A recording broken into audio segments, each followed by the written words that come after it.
فرعون دنیا کا واحد انسان ہے جس نے کہا انا ربکم الاعلی، میں سب سے بڑا رب ہوں، اور اپنے آپ کے رب ہونے کا دعویٰ انسانوں میں صرف فرعون کا ہے۔ اس کی باندی مسلمان ہو گئی، موسیٰ علیہ السلام کا کلمہ پڑھ لیا، ایمان چھپتا نہیں، وہ پتہ چل گیا۔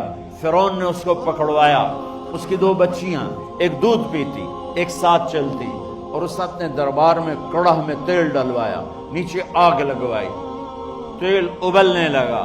جب وہ پوری طاقت سے ابلنے لگا تو اس نے فرعون نے اس عورت سے، اس باندی سے کہا یہ آگ تیرے سامنے ہے، جلتا ہوا تیل، موسیٰ کے رب کو مانے گی تو پہلے تیری بچیوں کو جلاؤں گا، پھر تجھے جلاؤں گا، اور اگر مجھے رب مانے گی تو تیرے گھر کو سونے چاندی سے بنا دوں گا، تیرے گھر کو سونے چاندی سے بھر دوں گا۔ وہ کہنے لگی فرعون یہ تو میری 2 ہیں، میری 100 ہوتی تو اللہ کے نام پہ آج میں قربان کر دیتی۔ فَاقْضِ مَا أَنْتَ قَاضٍ، کر جو تجھے کرنا ہے۔ تو پاگل ہو گیا، غصے میں کہنے لگا اس کی بڑی بیٹی کو ڈال دو۔ تو انہوں نے اس کو یوں ٹانگوں سے پکڑا اور وہ چیختی چلاتی ہوئی تھی۔ ماں کا ایک بول اس کی جان بچا سکتا تھا، اور پھر گھر جا کے توبہ کر لیتی۔ وہ کہتی اللہ مجھے معاف کر دے، میں نے کلمہ کفر کہا۔ اس کو ٹانگوں سے پکڑا ہوا ہے، اس کے ہاتھ نیچے جھول رہے ہیں، اور وہ اماں بھی کہہ رہی کہ مجھے بچا لو۔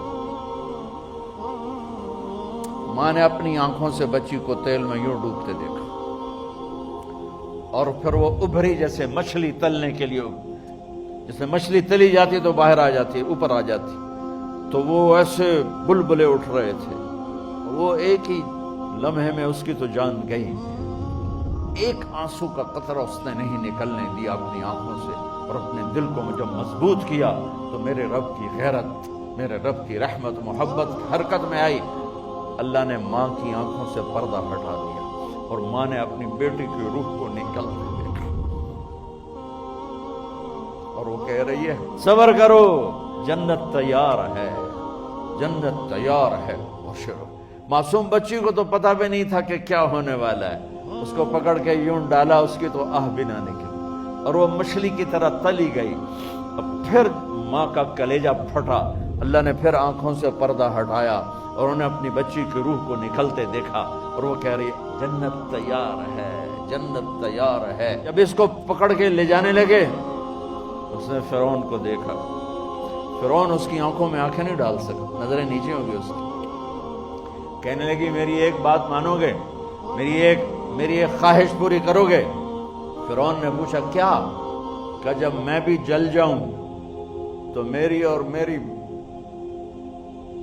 بچیوں کی ہڈیوں کو اکٹھے دفن کرنا، باہر پھینک نہ دینا، دفنا دینا۔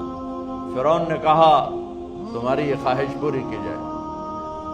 انہوں نے کہا پیچھے ہٹ جاؤ، میں نے اللہ کو جان دینی ہے، مجھے دھکا دینے کی ضرورت نہیں ہے، میں اپنے اللہ سے ملنے جا رہا ہوں۔ سبحان اللہ، جب اللہ مطلوب ہوتا ہے تو موت محبوب بن جاتی۔ وہ چھلانگ مار گئی، اللہ اکبر کا نعرہ لگاتی ہوئی، ہڈیاں ادھڑ گئیں، گوشت ادھڑ گیا، ہڈیاں باقی رہ گئیں۔ فرعون نے کہا ایک ہی جگہ ڈال دو، سب کو دفن کر دو۔ دفن 2050 سال کے بعد میرے نبی کی سواری بیت المقدس جا رہی ہے، اور بیت المقدس پر جب وہ اوپر پہنچے ہیں تو مصر وہاں سے قریب ہو جاتا ہے۔ جب وہ اترنے لگے تو میرے نبی نے کہا جبریل جنت کی خوشبو آ رہی ہے، جبریل جنت کی خوشبو آ رہی ہے۔ کہاں سے؟ ابھی تو جنت اوپر ہے، ابھی تو اوپر جانا ہے، تو یہ زمین سے جنت کی خوشبو کیا آ رہی ہے؟ تو جبریل نے عرض کی یا رسول اللہ، فرعون کی ایک باندی تھی جو اللہ سے سودا کر گئی جان کا اور اپنی بچیوں کا، اس کی بچیوں کی ہڈیوں کو جہاں دفن کیا گیا ہے، یہ خوشبو جس دن انہیں دفن کیا تھا اس دن سے لے کر آج تک یہ خوشبو آ رہی ہے، اور یہ قیامت تک آتی رہے گی۔ اللہ اپنے نام پہ قربان ہونے والوں کی یوں قیمت لگاتا ہے۔